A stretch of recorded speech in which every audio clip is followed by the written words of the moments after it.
گەلک هێسر من باراندن ئێزوا لەسەر دەبوون بهشت و فردۆس و کەوسەر دایێ هەمبێزاتە بوو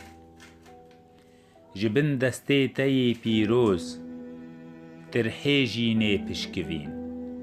gul û nêrgiz lal û lîloz şûna pêka xemmilîn şûna pêka kanî derbûn kôka jî nê av didan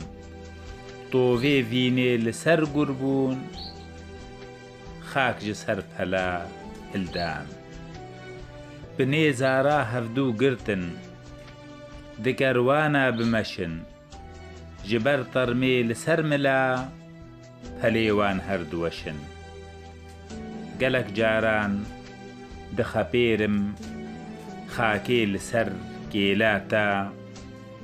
dibe ji nişkê ez reben nû bikim dîtina te dîsa nû bikim sed carî tewafa dest û piyan rûkê xwe di hembêzê werkim bixwerînim bi piyan dayê qetek ji cergê min bi te re çûye gorê jiyana tû netê delal ticar ez ne li gorê ticar ez ne